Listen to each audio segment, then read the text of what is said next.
keeping secrets in my head, or any space you can find. Glad to see that I could help make your life a bit easier. But have you ever thought of how I felt? You need to think about your behavior.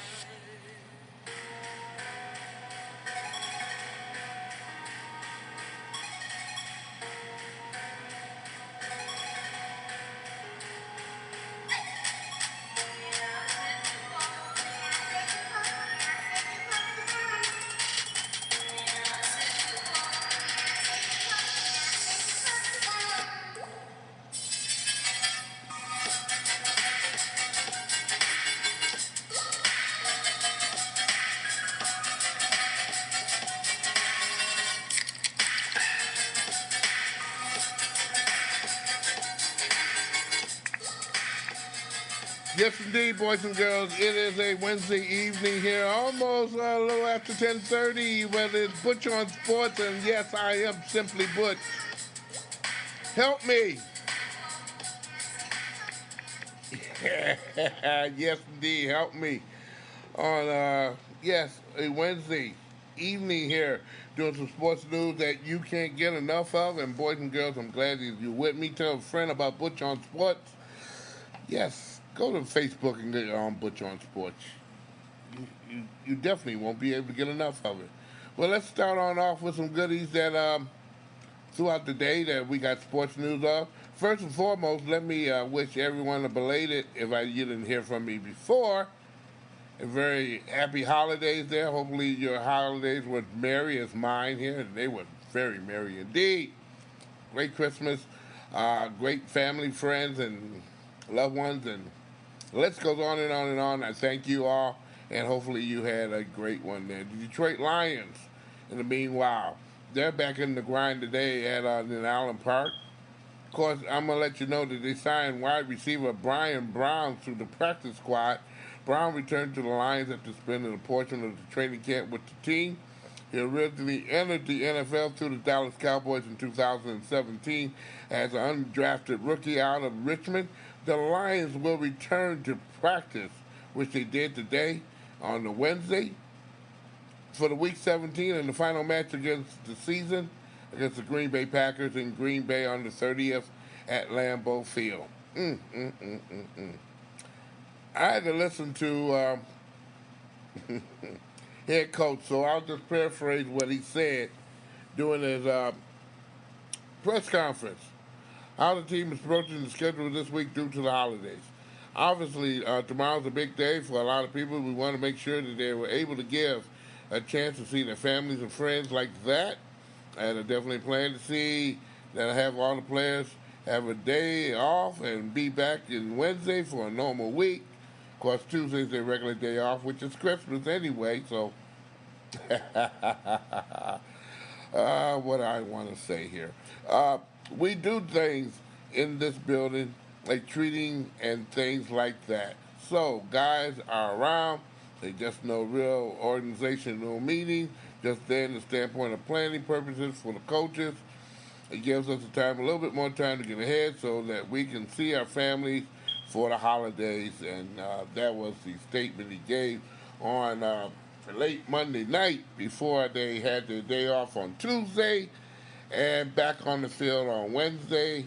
And he kind of reiterated that particular statement today, earlier, in regards to the his team and preparing themselves for the Green Bay Packers. Now, the following players is listed with the Detroit Lions injury report list today: Kawhi Diggs back, Kevin Galladay chest, Damon Harrison Sr. his ankle, Deshaun Robertson his knee, Deshaun Sneed his knee, Luke Wilson concussion.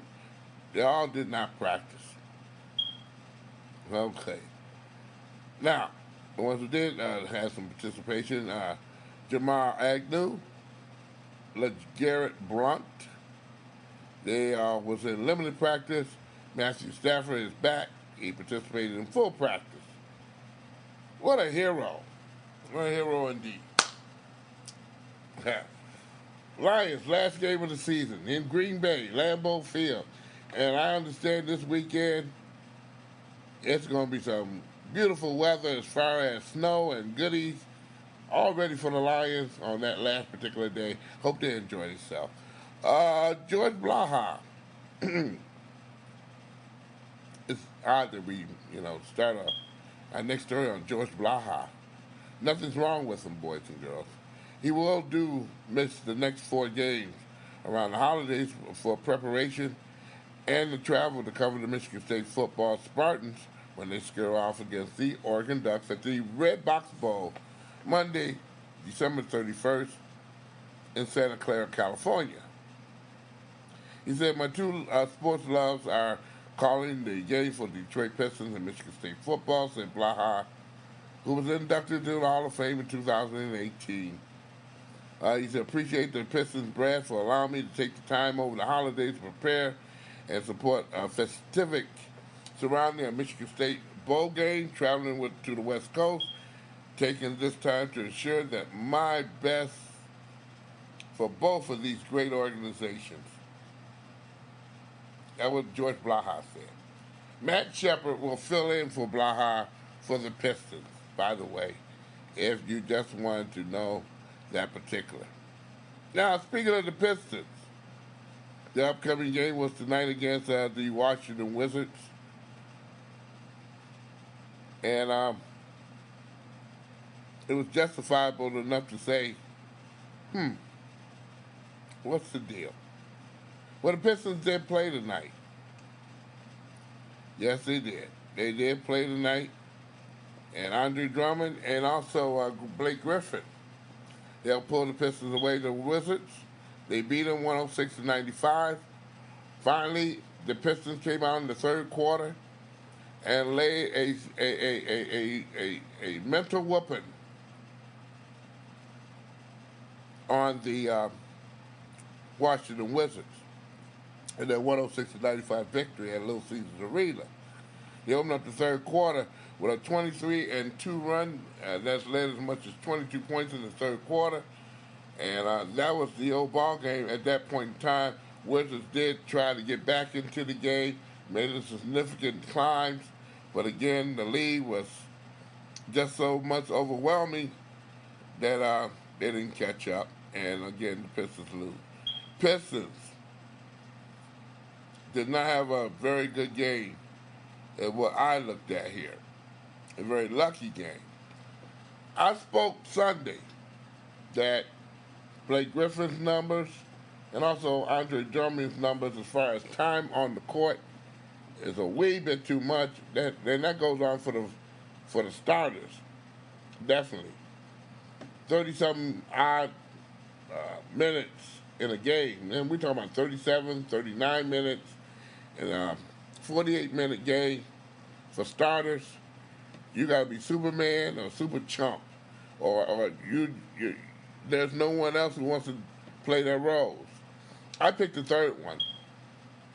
And I say the Pistons bench has not been very much so respectful to the starters and being able to get them some rest to sustain some drives or some incidents in the game that they would be better refreshed with. And I don't know, that's a coach's responsibility. It should be. How much time a person get on there. But again, that was reiterated by the coach of the Detroit Pistons tonight as he spoke and said, in his words, he wanted to get Blake Griffin and Andre Drummond more rest and not to play them that much minutes. And he did that today by relying somewhat on the bench.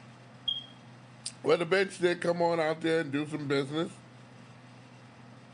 with that 23-22 run. And the Pistons haven't done well at home.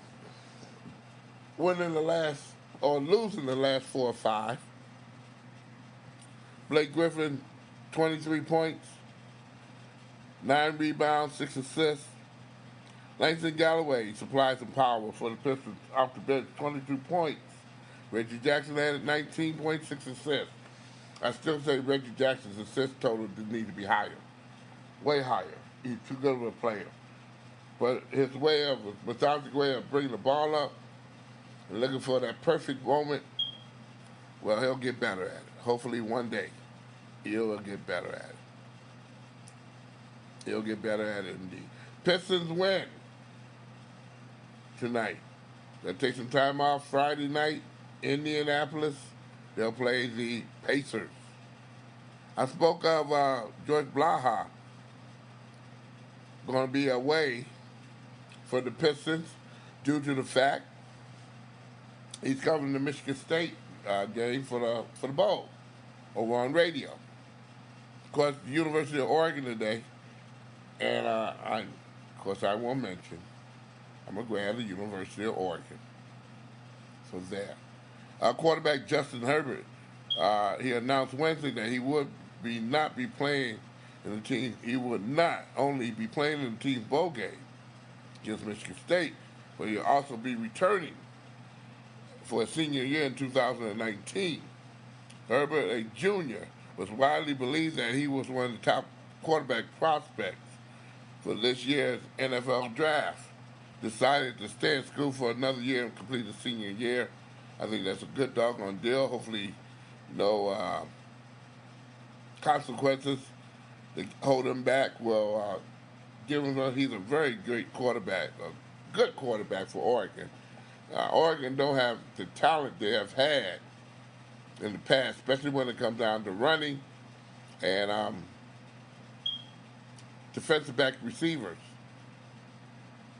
Or defenders, I should say. But they're a wily team, a lot of good team speed, very good athletic. Well, you'll get to see them. You know, I got a lot of friends in Michigan State who hate my guts right now because I'm an Oregon Duck. Quack, quack. Double quack, quack. That's the 31st, boys and girls. I just want to let you know of that reoccurrence here for the upcoming here. Oh, by the way, one of the bowl games, I've never seen a bowl game canceled away, but today, the First Responder Bowl, catch that fancy name, against the Boston College team and also Boise State, it was canceled due to weather and was designated as a no contest after multiple lightning delays here. Boston College had that 7-0 lead in the first quarter, but the game was stopped with lightning within 8 miles of the stadium. By rules, the suspensions for 30 minutes, everybody cleared the stadium and the room and get underneath some protection.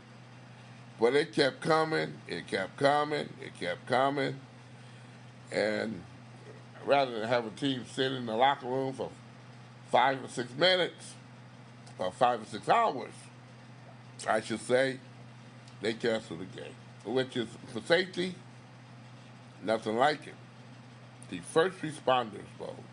Those first responders got them people out of there and they went home. Happy holidays. That's, and you know, and I don't mean no harm, but again, it's the bowls that they have out here now, and I'm not taking away from Oregon or Michigan State or any other team that played in a bowl game, but they can be used a lot more efficiently by having a decent playoff in Division I, where people will show up. Because this game, it was a bowl game in meaning. It may be canceled today, but they'd be playing tomorrow if it was able to do so. I'm just saying. Y'all know I'm right. We talked about the Pistons tonight. Detroit Red Wings enjoying the holiday season. They'll be back in action tomorrow. I'm quite sure they're going to take a morning flight to Pittsburgh, Pennsylvania, to play the Penguins. Tomorrow, Thursday. Finally. Oh, no, not really finally. Well, I had to bring this one up. Did you watch all the basketball games yesterday on ABC and ESPN? 5 of them. 1, 2, 3, 4, 5. Until about 1 o'clock in the morning to 12 o'clock in the afternoon that day. You got to see wall-to-wall basketball, second to none. And majority of them were good basketball games, too, I might say. Of course, the one that everybody was looking at was LeBron James and the Golden State Warriors. Let's get to the real nitty-gritty. LeBron James felt awkward in chasing a loose ball in the third quarter. He grabbed his groin area and began moving gingerly. So they took him behind after the game, checked him on out in the locker room, and on that day he was out of the game for the rest of the day. He said apparently he felt something pop before heading to the locker room and being held for the remainder of the game. Today he was supposed to go to an MRI on his groin, which was determine the full extent of his injury. I have not heard any news in regards to that particular. I have not. It's about after 10:30, so they're taking a good old sweet time on the West Coast and what they want to do on that one. So we will wait and see. Well, I'll wait and see, you know. So I say by late tonight, early tomorrow, we'll get that information about the MRI if it is ready to be announced to the general public. Lakers in that particular game, though, they snapped the 11-game losing streak and beat the Warriors on their floor very badly with some scrubs. Rondo, I mean, he played one heck of a game there and showed some leadership second to none. Boy, he is the man of the day for the Los Angeles Lakers. Because he kept everybody smiling and jumping and being positive from Stevenson and the rest of the teammates he had on that floor. He really did. 127 to 101 was the final. But LeBron James is again, we're waiting for his results of the so-called MRI that was supposed to be given today. This is the part I don't like doing, but we should do it because this is a guy who has done a whole heck of a lot in a sport called Major League Soccer in the United States. Ziggy Smith died on Christmas in Los Angeles there. 65 years old, cause of death was not reported. However, the Los Angeles Times said that Smith was hospitalized 3 weeks in need of a heart transplant. Smith has won 2 titles, was 2-time Coach of the Year in the MSL for the Los Angeles Galaxy, Seattle Sounders, Columbus Crew. He tied a league record of 266 seasons, wins. His MLS regular season record is 240, 183, and 125. He's been in this league long. I haven't mentioned his time with UCLA, where he's won 3 national championships in soccer. He has been a catalyst as far as a good coach in the United States. Some of us in the United States, and this is not personal, but why this man has been passed over for many occasions, although his experience in Major League Soccer and soccer itself is extraordinary, not given the opportunity to even consult with the National Soccer Committee, because he has a lot to give with his experience of knowing how to win. Sometimes you can't understand everything, but again, this guy, man, he wears it well. He's going to be sorely missed. Ziggy Smith, 65 years old, gone on Christmas Day. And with that saying, we're done for this day as far as news and views and all that other stuff there. I want to let you know that Butch On Sports is a presentation of Oh My Darling Productions. Hanging out on a Wednesday night. Next time you're going to hear from me will be Sunday, the final week of the NFL season. We'll know those playoff ramifications and all the other good stuff there, with the last game being played in, I think, Tennessee. I think, who's playing? The Colts and the Titans. Winner goes to the playoffs, loser go home. But we'll have more stuff to kind of contribute to the pot on that particular day, which is Sunday. Then after that, we're going to take a week off, boys and girls. And then we won't set you again until that next Tuesday. So we just playing around with you. We having fun. Hey, we'll do this. So next Sunday, Butch On Sports is a presentation of Oh My Darling Productions. Have a good week and be right for Sunday.